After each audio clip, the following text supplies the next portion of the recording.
Saya tidak mau keluar dari Padang Panjang, dari kepala daerah ini, tidak ada nilai saya yang saya tinggalkan. Halo Dunsana Info Sumbar, di mana saja Anda berada. Jumpa lagi dengan kami, podcast Info Sumbar, yang akan menayangkan cerita-cerita sederhana, cerita-cerita kecil, namun tentunya akan bernilai tambah yang luar biasa. Sebelumnya sudah hadir bersama kami beberapa tokoh.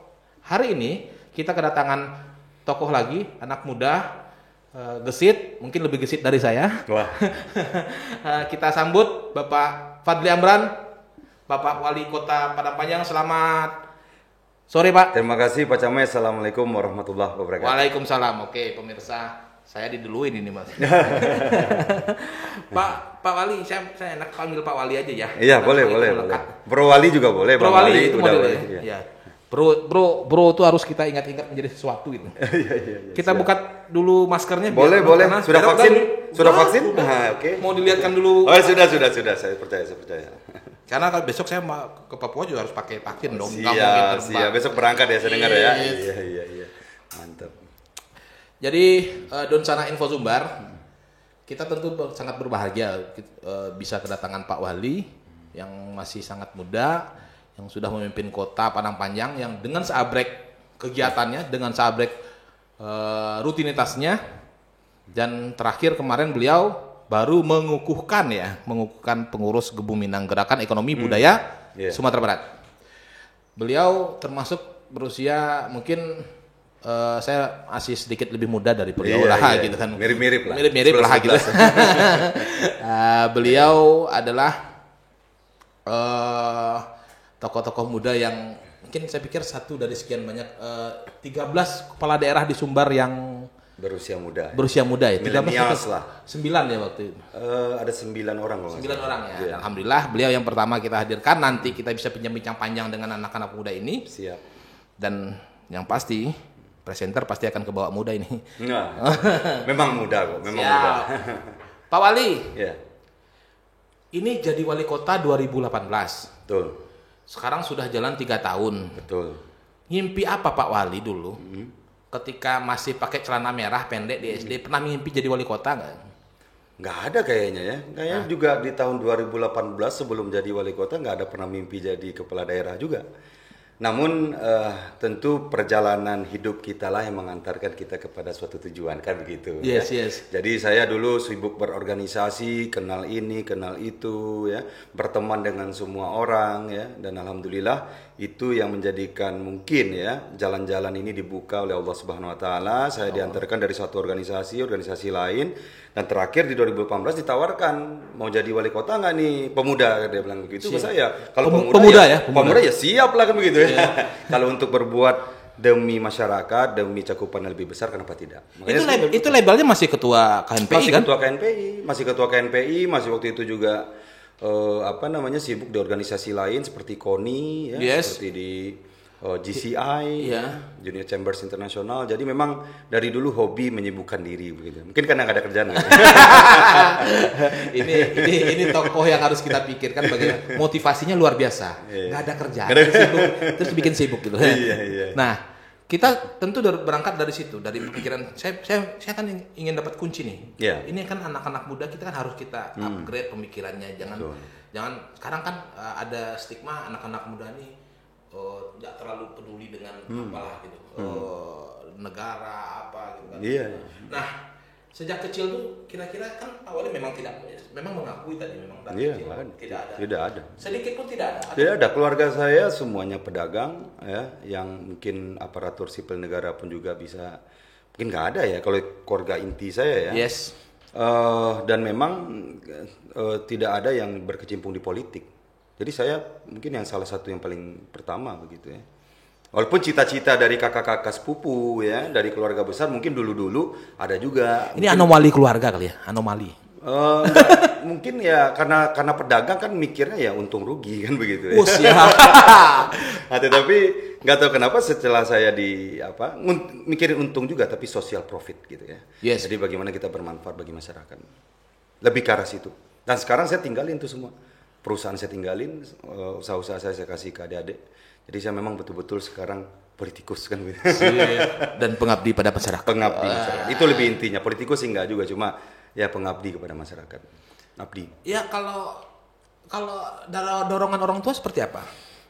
Jadi orang tua saya, almarhum papa, mama, itu pun juga dari dulu ya memberikan keleluasaan ya bagi anak-anak. Keleluasaan, oke. Ya. Walaupun dulu sempat sih pas masa kuliah ya, karena papa backgroundnya di kesehatan, ya kalau maunya sih jadi dokter. Nah, kalau saya sampaikan ke beliau, enggak, saya maunya jadi kayak papa. Saya mau jadi pengusaha begitu. Papa saya sebenarnya bukan dokter, bukan ilmuwan, bukan orang pendidikan, tapi pengusaha yang nggak tahu kenapa bisa membuat sekolah kan begitu. Ya, kalau Pak Wali perlu ketahui, saya alumni TK Baitur Rahman.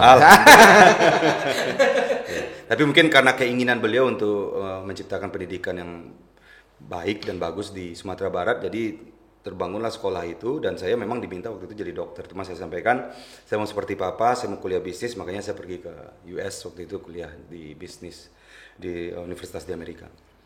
Itu kabarnya pada momen itu sempat silang pendapat ya waktu itu. Oh, jadi papa sedang sakit. Seminggu sebelum saya berangkat itu papa stroke kan, ya, tahun 2005 waktu itu. Beberapa minggu sebelumnya sempat ya dia sampaikan kalau nggak anak-anak siapa lagi yang mau melanjutkan kan begitu ya. Bisa sampaikan saya mau kayak papa. Saya mau kuliah bisnis supaya nanti bisa berwirausaha. Walaupun sekarang kok nggak jadi wirausaha kan begitu. Kok malah melenceng, nggak tahu kenapa ini. Ya, makanya saya ingin. Ini karena dorongan Pak Camai juga dulu aja. Dorong juga ini. Nanti kita dorong lebih jauh lagi. Siap. Kira-kira momen ketika itu masih ingat nggak ketika silang pendapat seperti itu? Oh nih Pak Wali, papa pengennya jadi dokter karena keluarga memang rata-rata dari dunia kesehatan kan gitu. Iya. Terus keras ke Amerika gitu kan nggak sembarangan. Iya.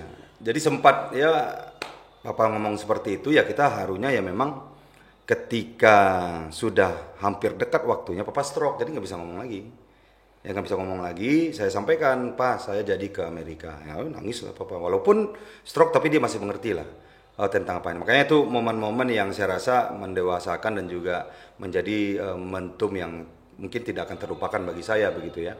Walaupun memang ketika kita sampai di US pun juga betul-betul kita ya belajar mandiri, karena memang nggak ada keluarga, keputusan sendiri. Bukan keputusan ada teman saya di situ atau ada keluarga saya, itu enggak. Betul-betul saya single fighter di situ ya. Walaupun mungkin keluarga ada sih di rumah begitu ya, ada tetap bisa lewat teleponan lah begitu ya. Cuma kan dulu video call ini nggak terlalu seperti sekarang ya. Paling Skype dulu tuh mah nggak sebagus sekarang sinyalnya, dan itu sangat mahal sekali. Sehingga ya itu mungkin adalah keputusan yang saya rasa saya hargai, dan alhamdulillah mungkin juga yang mengantarkan saya seperti sekarang itu.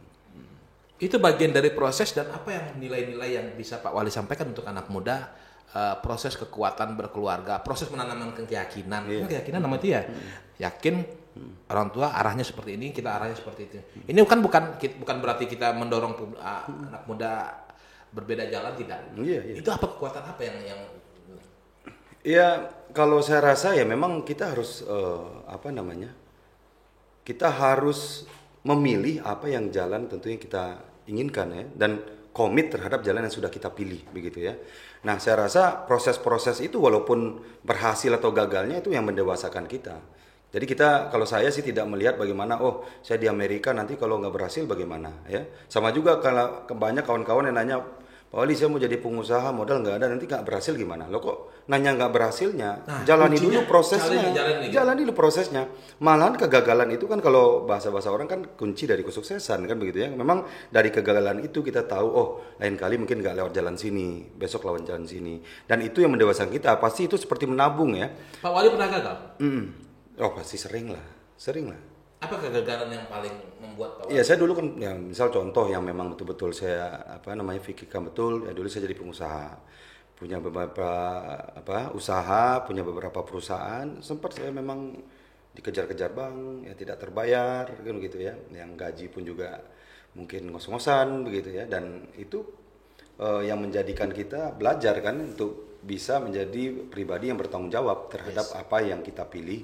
Dan saya rasa, dan saya tidak regret sama sekali, saya tidak kecewa sama sekali dengan apa yang saya putuskan. Kan kalau misalnya orang kan banyak, wah mending saya dulu nggak buka usaha ini dan begitu dan lain-lain begitu ya. Tapi saya rasa dari situlah saya insya Allah akan lebih matang ke depannya begitu. Jadi sehingga kesalahan-kesalahan yang sama ini bisa saya hindari di kemudian hari. Dan saya rasa kalau kita sebagai anak muda tidak berani mengambil keputusan itu, kapan kita bisa menabung pengalaman itu? Menabung pengalaman ya, pengalaman betul, pengalaman. Ya karena kebrilianan seorang saya yakin pasti juga berasal dari pengalamannya kan begitu ya. Dan itu semua terlatih seperti itu. Nah, dorongan orang tua ada seperti itu bagaimana? Ya alhamdulillah seperti saya sampaikan orang tua itu sangat-sangat open. Jadi mau karir apa ya, mau apapun pilihan-pilihan hidup yang saya buat ketika saya masih muda sampai sekarang pun juga orang tua berusaha mensupport dan juga memberikan dorongan begitu ya. Jadi tidak membatasi lah begitu ya. Mudah-mudahan itu pula yang menjadikan kita lebih dewasa kan begitu ya. Saya pikir kita masih dalam suasana yang masih berkabung lah rasanya. Karena orang tua Pak Wali, para Adonsana Info Sumbar, 2 pekan lalu Pak Wali ya? Iya 2 minggu. 2 pekan lalu itu dipanggil, kembali dipanggil oleh Sang Khalik, meninggal. Apa yang Pak Wali ingat dari beliau? Prinsipnya. Nah, jadi kalau Papa ini memang salah satu sosok yang saya rasa mungkin sangat-sangat kuat prinsipnya yang pernah saya kenal lah ya. Tentu kalau kawan-kawan mungkin punya banyak sosok-sosok panutan juga. Tetapi yang bisa saya lihat ya beliau itu betul-betul tegak ya, lurus ya terhadap prinsip yang beliau punya begitu ya. Dan itu pun juga saya coba terapkan di kehidupan saya sehari-hari khususnya di menjadi pimpinan daerah sekarang gitu ya. Sehingga tentu yang membedakan kita dari orang lain ya prinsip itu. Ketika kita tidak bisa menjaga itu ya berarti kita sama saja ya kan. Kita akan sama saja dan kita akan mudah ya terpengaruh ya. Walaupun mungkin prinsip ini masing-masing orang mempunyai cara yang berbeda untuk menilainya kan begitu ya. Tetapi itu yang saya lihat sangat-sangat kuat. Apa kenangan terakhir yang teringat? Ya, ketika ikut pilkada gimana? Pilkada ikut. Kalau Bapak itu setiap pilkada beberapa waktu pilkada ikut. Ya walaupun pakai kursi roda ya. Kita sekitar 3-4 tahun sebelum Covid pun juga kita kemana-mana juga Bapak ikut. Ya, mau pergi jalan-jalan misal keluarga ke Jakarta atau ke luar negeri begitu ya, beliau ikut. Sampai mungkin sebelum sakit di 1 bulan terakhir juga masih tiap hari ke kantor di bawah ibu kan gitu ya. Oh ya. Iya, walaupun pakai kursi roda dan hanya duduk saja 2 jam di kantor habis itu balik.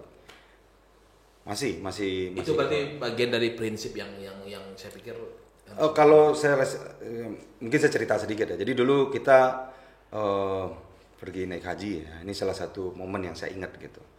Jadi tahun 2001 saya masih SMA itu sama adik kakak bertiga, bapak ibu. Jadi kita berlima naik haji. Jadi papa ini sangat-sangat kuat di pemahaman beliau tentang bagaimana kita betul-betul mengikuti ajaran Nabi begitu ya. Nah waktu itu saya ikut rombongan Singapura, dulu masih bisa tuh naik haji, ikut rombongan dari Singapura, dari luar daerah ya. Walaupun dari rombongan Singapura itu ada sekitar 200 orangan dan itu banyak dari beberapa negara. Jadi ustadznya ngomong dengan jemaah internasional, ada 200 orang kita waktu itu di Mekah ya. Papa ini nggak setuju nih satu poin yang disampaikan oleh ulamanya begitu ya. Saking kerasnya Papa ini, dia naik ke panggung, Ustadz lagi ceramah pakai mic, ini 200 orang, dan sampaikan langsung di depan ini pinjam mic-nya begitu. Kami di belakang ngucap, astagfirullah ini Papa ngapain? Tapi yang saya ingat Papa memang seperti itu. Itu prinsip, memang itu pelajaran. Memang seperti itu. Dia kalau tidak suka disampaikan, ya kan? Kalau memang dia rasa salah, dia nggak mau diam itu, pasti dia sampaikan, ya kan? Ya walaupun caranya berbeda-beda ya, tetapi saya lihat ya berarti kan memang betul-betul punya strong principle kan. Ya, Pak Wali kan nggak mungkin lagi pegang tongkat komando berarti gitu. Nyetok-nyetokin orang. Itu pelajaran-pelajaran yang berharga. Nah, kira-kira dalam aplikasi dan pemerintahan, dalam pemimpin pemerintahan, kan ini saya bilang ini Pak Wali kok hobinya jadi ketua gitu. Yeah. Besok mau jadi ketua lagi kan. Apalagi lompatan KNPI-nya mau ketua lagi gitu. Itu apa yang terimplementasikan dari ajaran di rumah untuk itu ketua HIPMI, ketua KNPI, sekarang ketua Gebu Minang gitu. Ya. wali kota gitu. Itu gak capek, Pak? Ya dulunya memang lebih ke pribadi ya. Jadi awal-awal saya berorganisasi itu karena saya pengusaha, saya merasa kok social skill saya kurang sekali ya. Kalau pengusaha ini kan seperti saya sampaikan, gajinya kan untung rugi aja. Saya temenan ya sama-sama pengusaha aja gitu. Kalau nggak untung saya nggak akan temenan kan gitu. Mungkin seperti itu dulu masih anak-anak lah namanya kan. Tapi ketika saya sibuk organisasi akhirnya ya mungkin agak lebih berkembang sedikit demi sedikit gitu ya. Secara pribadi mungkin rasanya sudah cukup begitu ya. Keuntungan yang saya dapatkan dari organisasi, saya baru berpikir ternyata melalui organisasi saya juga bisa berbuat bagi banyak orang begitu. Seenggak-enggaknya apa yang saya pahami, prinsip yang saya punya bisa saya tularkan kepada kelompok. Ini sekolah bisnis loh. Iya, saya sekolah bisnis dulu, betul. Itu ketemu nggak ilmu ada. Ilmu pemerintahan dengan sekolah bisnis kan hitung-hitungan semua. Iya, makanya kan angka-angka kan gitu, untung rugi, valuasi dan lain-lain. Saya dulu finance, keuangan kan. Jadi ya ngajinya untung rugi, tetapi setelah perjalanan itu saya rasa wah ternyata ada juga ya nilai-nilai yang saya punya yang bisa saya berikan dan sumbangkan kepada orang-orang di sekitar saya. Dulu mikirnya cuma orang-orang di sekitar saya begitu. Ya. Apa yang membawa berubah karakter itu? Kan merubah karakter itu namanya. Ini pengusaha loh. Iya, terus betul, sekolah betul. lagi kan gitu kan. Betul. Ya terus untuk ceritanya untung rugi gitu loh. Iya. Ujung-ujung kan kalau boleh jujur kan banyak ruginya kan iya. banyak dikeluarin. Betul.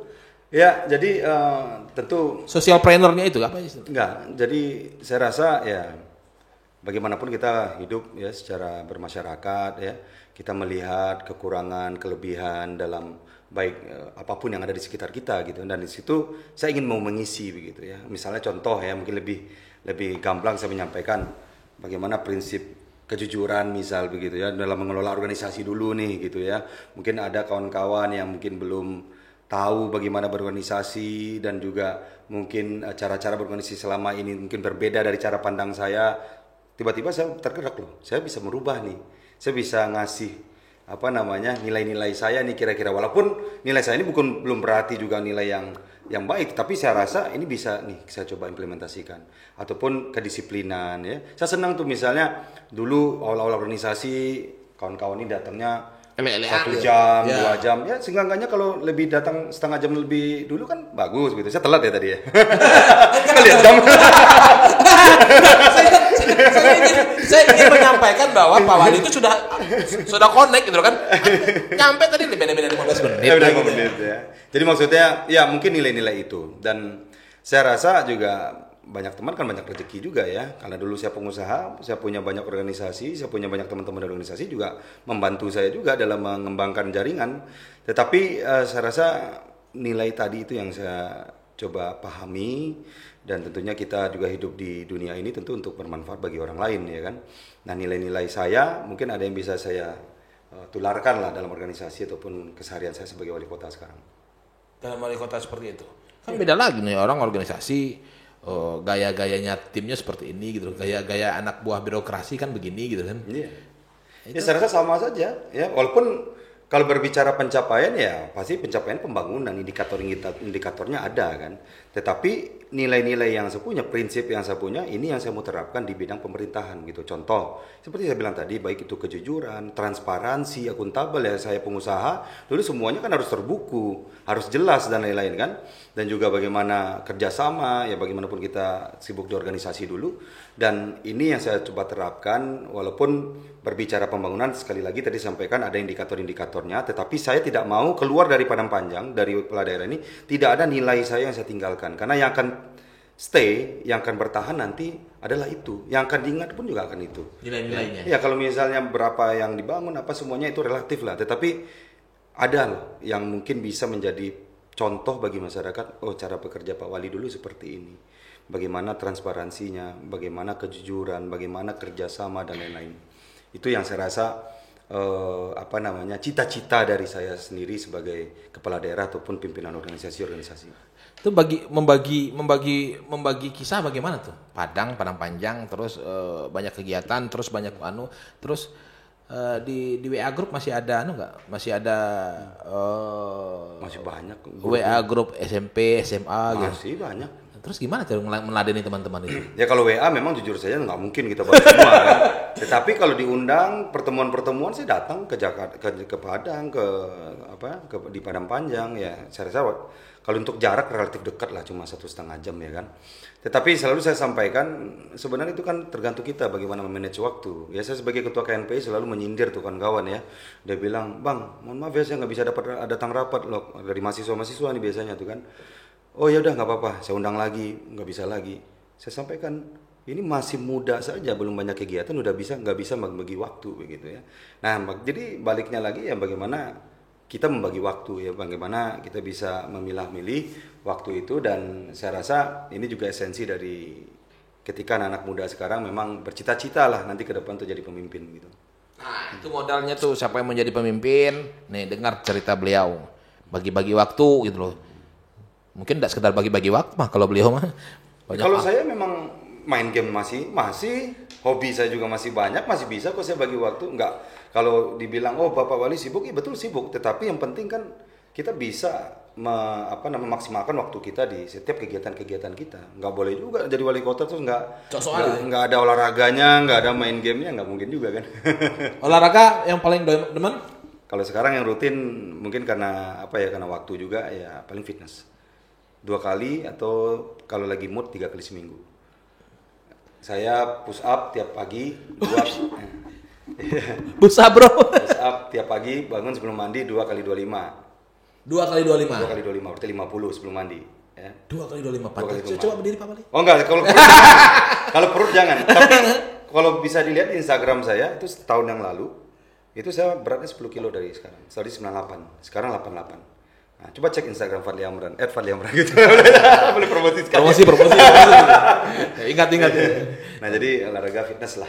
Kalau dulu hobi badminton sama golf. Pantesan di G-Sportnya ada badmintonnya gitu. Ya, tapi sekarang nggak mungkin lagi kan, badminton bisa 8 jam, 6 jam.